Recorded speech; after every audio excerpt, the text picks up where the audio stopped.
이 시간 성경 말씀은 이사야 29장 13절에서 14절 말씀까지입니다.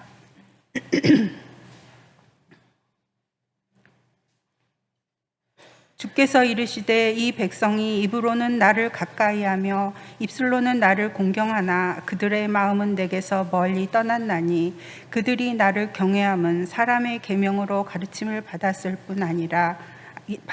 뿐이라. 그러므로 내가 이 백성 중에 기이한 일 곧 기이하고 가장 기이한 일을 다시 행하리니 그들 중에서 지혜자의 지혜가 없어지고 명철자의 총명이 가려지리라. 아멘.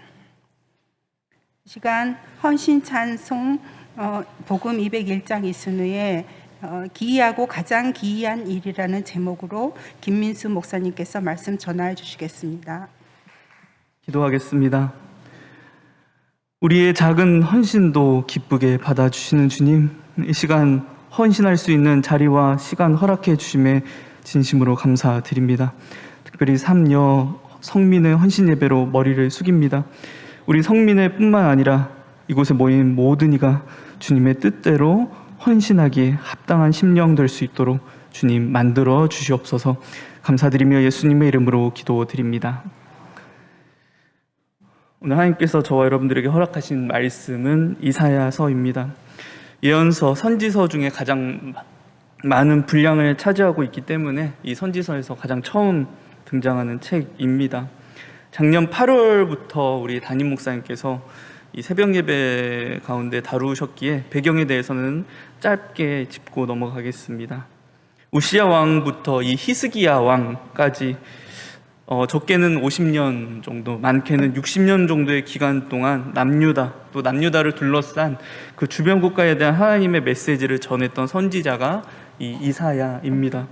특별히 우시야 왕, 저번 삼남 성민의 헌신 예배에서도 잠깐 다루었던 왕이었습니다. 한때는 하나님을 찾았던, 하나님을 의지했던 왕이었어요. 근데 그 결과로 하나님께서 참 강성한 이스라엘을 만들어 주셨습니다. 솔로몬 이후에 남유다 가운데 최고의 경제적인 발전을 가져왔던 왕. 하지만 그는 그 성공과 그 업적으로 만족하지 못했다라는 것입니다. 오직 제사장만이 할 수 있었던 분향단에 분향하는 일을 스스로 하려 하다가 교만의 상징이었던 나병, 한센병에 걸려 비참하게 생을 마감하게 되었던 왕, 그 왕이 바로 우시야 왕입니다. 이 시기부터 히스기야 왕까지 북이스라엘이 아수르에 의해 멸망하게 되는 그 직후까지 활동했던 선지자가 바로 이사야였습니다. 북이스라엘, 남유다 모두 정치적으로나 신앙적으로 굉장히 혼란했던 시기에 활동했던 선지자였던 거죠. 전쟁과 부패, 타락의 시대를 자신의 삶 전체로 겪어가며 그 신앙 공동체의 불신앙을 들추어냈던 선지자였습니다. 오직 그들이 하나님만 바라보아야 할 것, 자꾸만 하나님이 아닌 세상의 것에, 강한 것에 눈을 돌리던 그 신앙 공동체를 향하여 하나님의 마음이 무엇인지 알려주었던 선지자가 바로 이사야였습니다. 오직 하나님만 바라보아야 하는 공간이었던 광야에서 외치는 자의 소리가 이사야를 이야기합니다. 오늘 본문 29장 말씀에서 이사야는 이렇게 전합니다. 29장은 이렇게 시작하고 있는데요. 1절 말씀입니다. 제가 여러분들에게 읽어드리겠습니다. 슬프다 아리엘이여, 아리엘이여, 다윗이 진친 성읍이여, 해마다 절기가 돌아오려니와. 여기서 아리엘은 하나님께서 이스라엘을 부르시는 별칭입니다. 하나님의 사랑이 느껴지죠. 성경에는 이 아리엘에 대해서 제단면, 하나님의 그 제단면이라는 설명이 있는데요. 특별히 하나님께 제물을 태우는 번제단의 다른 이름을 아리엘이라고 이야기합니다. 이것을 통해서 이스라엘 민족이 하나님의 앞에서 어떤 정체성을 가진 민족임을 우리가 알 수 있게 되는 것입니까? 바로 하나님께 구별된 것을 태워 올리는 제사 공동체, 즉 예배 공동체라는 것입니다. 그들이 예배 공동체인데 하나님께 모든 것을 드려야 하는 공동체인데 하나님께서는 이사야의 입을 통하여 그들을 향하여 품고 계신 마음을 오늘 알려주고 계십니다. 무엇이죠? 슬프다. 우리가 전에 예레미야 애가를 나누면서 이 슬프다라는 표현에 대해서 잠시 나눴던 적이 있었는데요. 바로 에카라는 표현입니다. 이 에카는 정말 말로 표현할 수 없는 고난의 상황을 맞이했을 때 나오게 되는 라는 탄식의 표현이었어요. 이 이사야 29장에 나오는 표현도 같은 탄식의 표현인데 히브리어로 보면 조금 다릅니다. 바로 호이라는, 이것도 라고 해당하는 탄식을 나타내는 표현입니다. 여러분들 내일 어떤 날인지 아시나요? 내일 이 한반도가 일제강점에서 해방된 것을 기념하는 날, 광복절이죠. 우리나라가 일제강점 기간 동안에 얼마나 많은 고통과 절망에 빠졌습니까? 특히 1905년 을사늑약으로 이 우리나라의 그 외교권이 박탈당하게 되었을 때 실질적으로 주권을 박탈당하게 된 거죠. 정말 많은 이들이 절망했습니다. 특히 장지연이라는 황성신문에 속해 있던 장지연이라는 분은 이런 글을 지었다라고 합니다. 시랴 방성대곡. 그 뜻은요, 오늘 목놓아 통곡하노라. 이 글을 지어서 신문에 게재하여 이 을사늑약이 가지고 있는 부당함을 전국적으로 또 전 세계적으로 알렸다라고 해요. 근데 거기에 이런 표현이 등장합니다. 오호통이며 오호분이라. 그 뜻은 원통하며 분하도다. 여기서 이 오호라는 표현이 라는 해당하는 탄식의 표현입니다. 탄식의 이제 표현이라고 하는데요. 이 히브리어 호이도 마찬가지입니다. 오늘 본문 말고 이사야 55장 1절에는 이 히브리어 호이가 오호라라는 그 우리말 표현으로 나타납니다. 또한 이 호이라는 탄식의 소리가 28장에서는 화 있을진저라는 그 한국어 표현으로 나오는데요. 그래서 28장부터 33장까지 반복해서 이 호이라는 표현이 계속해서 등장합니다. 그래서 많은 이들이 화 있을진저라는 이 표현 때문에 이사야 28장부터 33장까지를 화의 노래라고 부르기도 합니다. 그런데 저는 이 28장부터 33장이 화의 노래라기보다도 탄식의 노래라 이름을 붙이고 싶습니다. 무엇에 대한 탄식이죠? 자녀가 엇나가는 것을 바라보며 탄식하는 부모의 마음.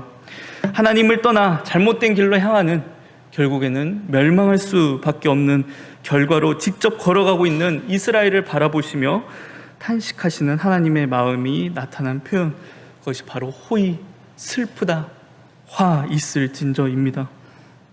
그렇기에 성경에서 말하는 화 있을진저가 단순히 저주, 심판만을 말하는 표현이 아니라는 것이죠. 예배 공동체로 지음받은 자녀 이스라엘을 바라보시는 부모 되신 하나님의 찢어지는 마음, 그것이 바로 화 있을진저, 슬프다라는 호의라는 표현입니다. 무엇 때문에 하나님의 마음이 찢어집니까? 이스라엘이 자신들이 가지고 있는 예배 공동체로서의 정체성을 잊고 또 잃어버린 현실입니다. 그런데 겉모습은 남아있는 거죠. 형태는 남아있어요. 예배와 제사는 있는데 그들의 삶이 하나님께서 계시지 않는 것처럼 행동한다라는 것입니다. 그래서 하나님께서 오늘 13절에서 이렇게 말씀하십니다. 13절 말씀 제가 여러분들에게 읽어드리겠습니다. 이 백성이 입으로는 나를 가까이 하며 입술로는 나를 공경하나 그들의 마음은 내게서 멀리 떠났나니 그들이 나를 경외함은 사람의 계명으로 가르침을 받았을 뿐이라. 가르침을 받았을 뿐이라 그들이 그저 흉내만 내고 있다라는 것입니다. 습관대로, 그동안 해온 대로 그들이 겉으로는 표현하고 있는데, 외식은 하고 있는데 이스라엘이 어땠다라는 것입니까? 마음이 하나님에게서 떠났다라고 이야기하십니다. 이스라엘이 어땠길래요? 이스라엘이 처한 상황이 무엇입니까? 이 지금 현재 상황은 이스라엘을 공격하는 대적의 무리 아수르가 이스라엘을 노리고 있는 상황입니다. 그런데 창조주이신 하나님 앞에 아수르는 어떤 존재라고 표현됩니까? 우리가 오늘 읽진 않았지만 5절에서 세미한 티끌 같고 날아가는 겨 같다라고 이 아수르를 표현합니다. 하나님 앞에 세상에 강한 어떤 강한 것도 그렇게 될 수밖에 없죠.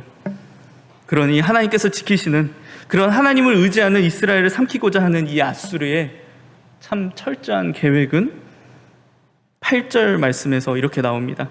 꿈꾸는 것 같은 계획이라는 거죠. 그런데 하나님께서 그 아수르의 꿈 같은 계획을 진행하시고 성취시키십니다.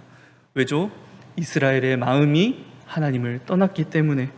그들이 제사는 하나님께 향하고 있지만 사실 다른 것에 마음을 빼앗긴 상태입니다. 아람의 공격에는 아수르의 손을 잡고 아수르의 공격에는 애굽의 손을 잡았던, 그들이 의지했던 남유다 이스라엘 백성들이었다라는 거죠. 입술로는 하나님께 살려달라고 손을 들고 있지만 실제로 그들이 내밀어 잡은 손은 아수르와 애굽의 손을 잡았다라는 것입니다. 그들의 행동은 하나님이 계시지 않는 것처럼 실제 삶은 하나님을 무시했던 삶이었습니다. 하나님께서는 그런 그들을 바라보시며 이사야의 입을 통해 호이 슬프다라고 탄식하시는 것입니다. 형식만 갖추고 있는 이러한 신앙의 태도, 우리가 그런 모습을 지니고 있진 않는지요? 아니, 적어도 이곳에 서 있는 제 모습입니다.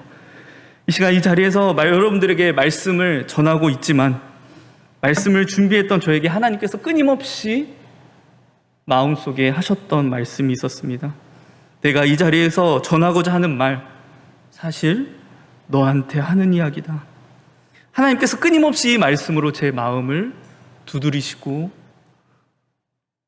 제 마음속에 찾아오셨습니다.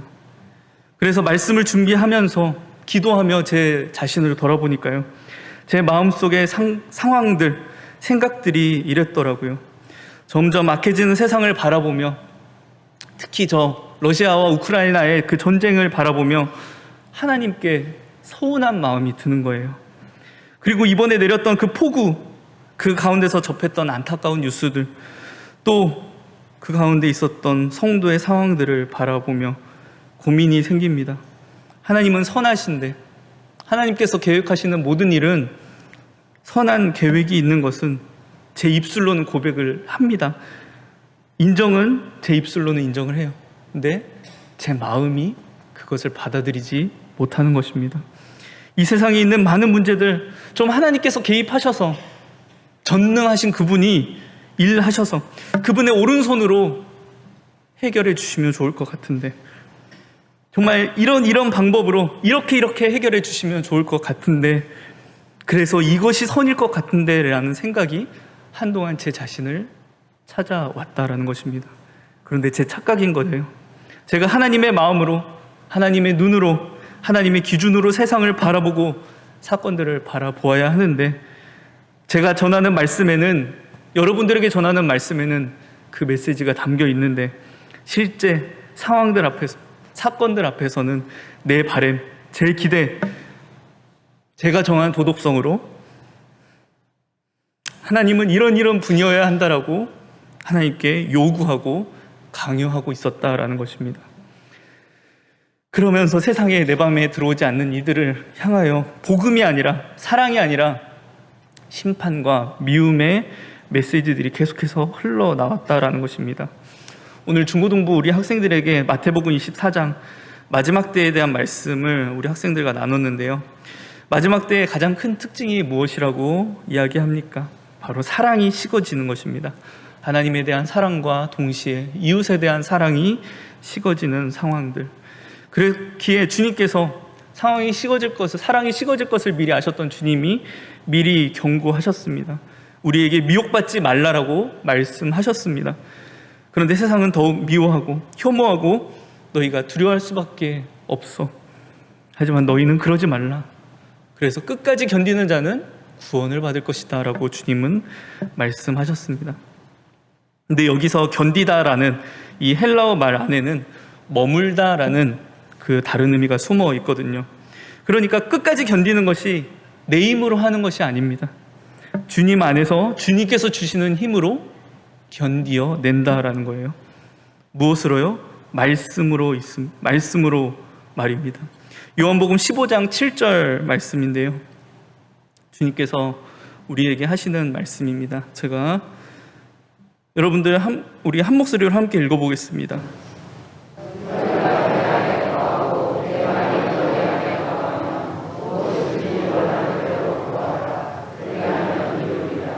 우리가 주님 안에 온전히 머물 수 있는 방법, 말씀을 우리 안에 머물게 하는 것입니다.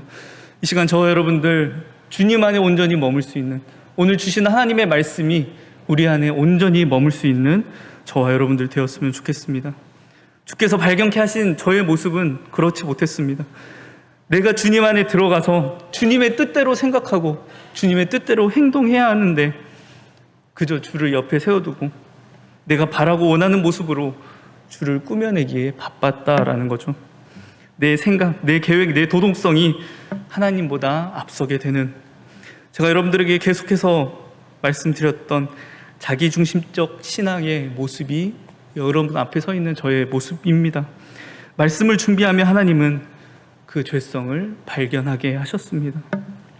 입술로 말씀은 전하니까, 목사니까 그렇게 해야 하지만 정말 너가 말씀대로 살고 있니? 그렇게 제 모습을 발견하게 하실 때 제가 할 수 있는 일이 무엇이죠? 주님 옳습니다. 주님 말씀입니다. 제 연약함을 주님 앞에 고백 드릴 수밖에 없었습니다. 그래서 이 시간 하나님 앞에서도 또 이 말씀을 함께 나누고 있는 여러분 앞에서도 참 무거운 마음으로, 부끄러운 모습으로 이 자리에 나아올 수밖에 없었어요. 근데 이 자리에 제 약함을 고백하면서 하나님께서 주시는 또 하나의 마음은 하나님의 사랑이 너무 감격스럽다라는 것입니다. 하나님의 사랑이 더 무겁게 다가온다라는 거예요. 그렇게 실수하고 넘어지고 자격 없는 자인데 하나님께서 이 자리에 저를 다시 세워주셨다라는 것입니다. 하나님의 사랑이, 하나님의 은혜가 저를 이 자리에 다시 세워주셨다라는 거예요. 오늘 본문을 통해서도 하나님은 이스라엘을 통하여 신앙 공동체에게 말씀하십니다. 14절 말씀인데 우리 다시 한번 읽어보겠습니다.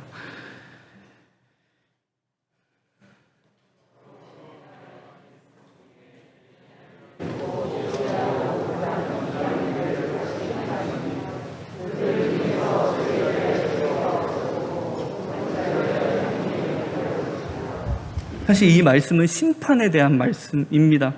아수르를 통하여 너희들을 반드시 멸하겠다라고 하시는 말씀이에요. 그래서 인간의 눈으로 보면 섭섭하고 어떻게 이러실 수 있나라고 생각되는 말씀입니다.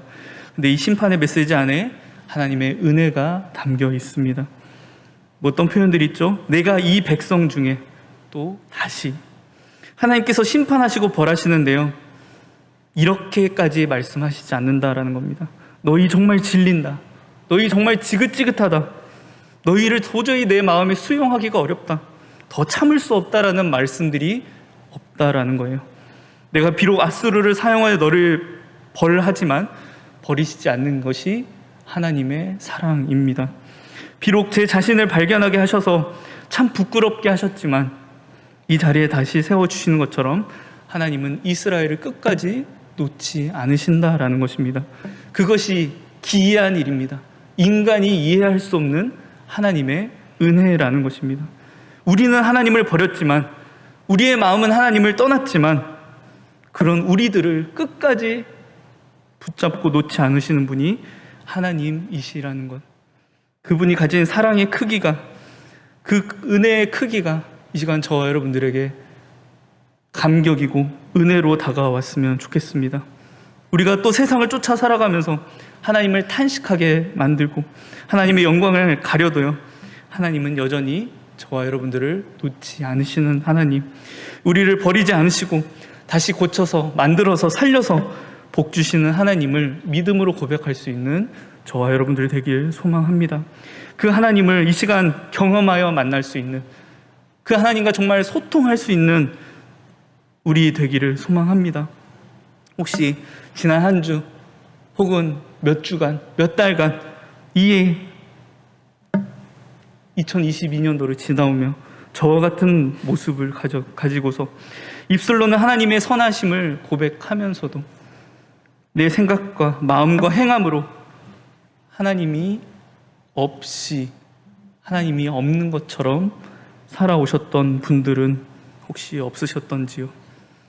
내가 드러나는 행위로서는 누구보다 신실한 성도이고 그리스도인이지만 내 개인의 삶, 나만 알고 있는 내 개인의 영역 속에서도 그 자리의 주인이 하나님이신지, 이 시간 오늘 이 말씀에 우리를 비추어 자신을 다시 돌아보는, 다시 주님 앞에 나아가는 시간 되시기를 소망합니다. 여전히 내 자리가 나로 가득 차 있다면, 하나님께 나를 내어드리지 못했다면, 여전히 하나님보다 세상이 더 커 보인다면, 세상의 권세와 상황들이 더 두렵게 느껴진다면, 아니 하나님보다 내 생각과 내 계획이 앞서고 있다면, 오늘 이 시간 찢어지는 마음으로 아파하시는 그 하나님의 탄식의 음성이 저와 여러분들의 귓가에 들렸으면 좋겠습니다. 겉으로 옷을 찢는 것이 아니라 정말 우리도 마음을 찢었으면 좋겠습니다. 하지만 그 가운데서도 여전히 우리가 하나님의 마음을 아프게 하고 탄식하게 만드는 연약한 우리이지만, 그런 우리들을 끝까지 놓지 않으시는, 결국은 구원해 내시고자 하는 그 하나님의 깊은 사랑도 함께 고백하며 그 사랑에 감격하는 저와 여러분들 되기를 소망합니다. 오늘 이 자리에 불러주셨고 자신 발견하게 하셔서 다시 살 수 있는 기회를 허락하신 그 하나님의 사랑과 은혜를 반드시 고백하고 돌아가시기 바랍니다. 썩어가는 갈대를 꺾지 않으시고 꺼져가는 등불을 끄지 않으시는 그 사랑을 꼭 고백하시기 바랍니다. 그리고 더 나아가서 하나님께서 그래도 그 연약한 우리들을 사용하시기 위해 하나님의 그 계획을 위하여 저와 여러분들을 부르실 때 이사야가 가졌던 믿음으로 오늘 저와 여러분들 고백했으면 좋겠습니다. 이사야 6장 8절 말씀인데요, 제가 먼저 앞부분을 먼저 읽어드리겠습니다. 내가 또 주의 목소리를 들으니 주께서 이르시되 내가 누구를 보내며 누가 우리를 위하여 갈고 하시니, 그때 내가 이르되, 여러분들 함께 읽겠습니다. 내가 여기 있나이다 나를 보내소서 하였더니. 다시 한번 읽겠습니다. 내가 여기 있나이다 나를 보내소서. 오늘 이 이사야의 믿음의 고백이, 그 소명의 응답함이 이 자리에 나와 있는, 하나님께서 불러주신 이 자리에 있는 저와 여러분들에게 또 특별히 헌신하기 위하여 모이신 우리 삼여전도의 공동체 안에서 흘러나오기를 진심으로 소망합니다.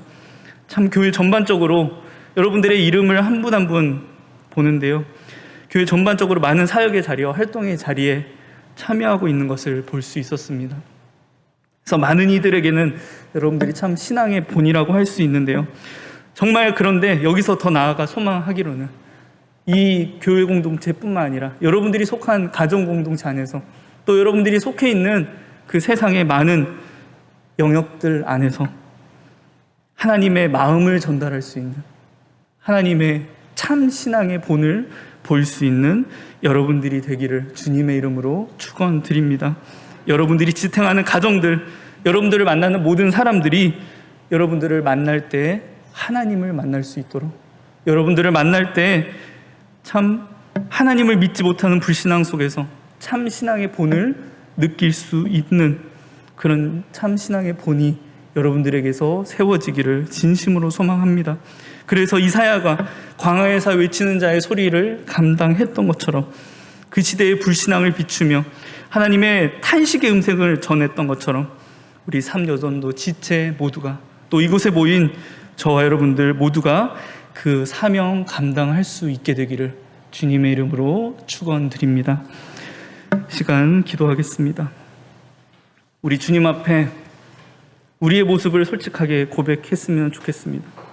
내가 가지고 있는 불신앙, 내 겉모습으로는 하나님을 믿는다 하지만, 그리스도인이지만 내 생각과 내 마음과 나만 알고 있는 내 개인의 삶 속에서는 그러지 못했던 부분들, 그래서 하나님을 아프게 했고 하나님을 탄식하게 만들었던 그 모습, 이 시간 주님 앞에 솔직하게 고백드리며 주님 앞에 나아가시기 바랍니다.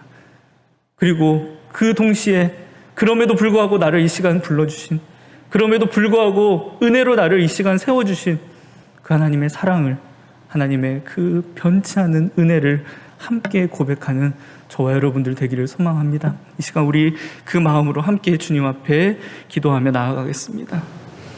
하나님 감사드립니다. 하나님 용서해 주시옵소서. 연약한 모습으로 섰습니다. 부족한 모습으로 섰습니다. 하나님의 마음을 아프게 하다 이 자리에 섰습니다. 그럼에도 불구하고 불러주시나, 그럼에도 세워주신 하나님의 은혜의 시간 주님 앞에 고백드리며, 이제 우리의 삶이 다시는 하나님을 아프게 하지 않게 하고, 우리의 모습이, 우리의 생각과 우리의 마음이 하나님을 탄식하게 만드는 그런 연약한 모습으로 돌아가지 않도록 주여 붙잡아 주시옵소서.